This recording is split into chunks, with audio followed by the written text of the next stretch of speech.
I used to have my own room and a bed all to myself. At that time, I was 15 years old. Strange things always seemed to happen near my bed. There were many subtle incidents, but the following were the most obvious ones. One time, I was scrolling through my phone on the bed, snacking on some biscuits. I placed the unfinished biscuits on the floor just below the bed. After a while of scrolling, when I reached down for the biscuits, they were gone. I looked everywhere for them, but they had vanished. I was home alone at the time, and I didn't have any pets. I couldn't explain where the half-eaten pack of cookies had gone. It raised an eyebrow, but it didn't concern me just yet. I also had a habit of placing items on the floor near the head of my bed, especially my spectacles. Sometimes when I woke up, I'd find the items shoved far under the bed. I distinctly remembered placing my spectacles near the head of my bed, as I usually did. This happened about once a week. It didn't raise any concerns, though, as I chalked it up to me probably kicking them while I slept. But soon the incidents became more frequent. One night I was awake and needed to use the bathroom. I reached for my phone to check the time, and as expected, it wasn't there. I assumed it had been kicked under the bed again, so I leaned over, hanging my head upside down to look beneath the bed. With the faint light from the window, I could barely see the phone. As expected, it was under the middle of the bed. When I reached for it, the phone screen suddenly lit up by itself, and there it was, a face staring right at me from behind the phone. Although only illuminated by my phone's light, I could tell the face looked human, but I couldn't tell if it was female or male. Its expression was completely blank. The face was positioned directly vertical to the floor, deep under my bed. I don't think a real human could position themselves that way. If they had wanted to, their body would have been stopped by the wall. I was so shocked I froze. After a few seconds, the thing moved the phone further back under the bed. I snapped out of my trance and immediately turned on the light, then looked under the bed again.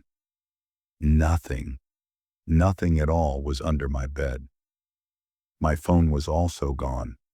I was terrified and confused. What was that thing? I couldn't sleep and stayed awake all night. The next day, I told my parents what I had seen. They didn't question me, but immediately removed my bed, leaving only the mattress on the floor. They asked my brother to sleep in the same room with me and also gave me a replacement phone. Strangely, my older brother didn't ask any questions and agreed right away. I tried to ask them what that thing was under my bed, but they always found ways to avoid the question. They clearly knew something I didn't. What was that thing? Did it only show up under the bed? Did it need to fulfill some condition to appear? What did it want? How long has it since been here? And what if that night I had reached for my phone? Would I still be here? If my parents really knew something about the creature under the bed, I hope they'll tell me in the future.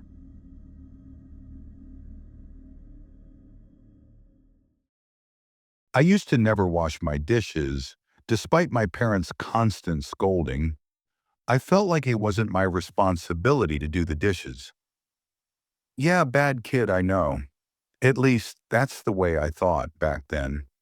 One night my parents were out on vacation. After I had finished my dinner, I left my dishes in the sink as usual, leaving it for my parents to wash tomorrow. Later that night, I got thirsty and decided to go downstairs to get a drink. As I walked down, before I could turn the corner into the kitchen, I heard the sound of dishes knocking together. For a second, I thought my parents had come back, but the kitchen was dark.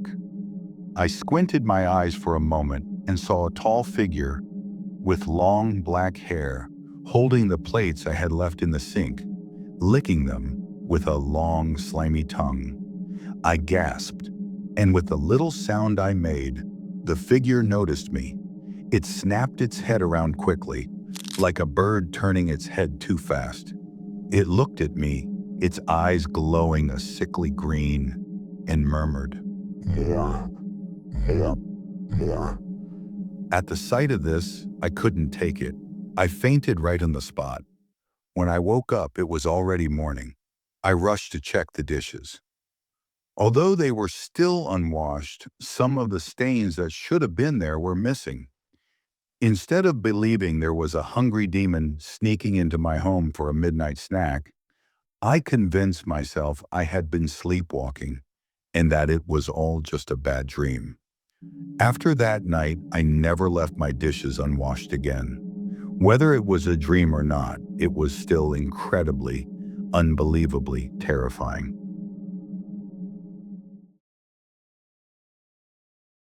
I work as a driver. One day I got a job to take my boss to the airport at 4:30 a.m. I had some other work earlier, so I decided to stay awake that night. At 2:30 a.m., I drove to a nearby restaurant that I always go to.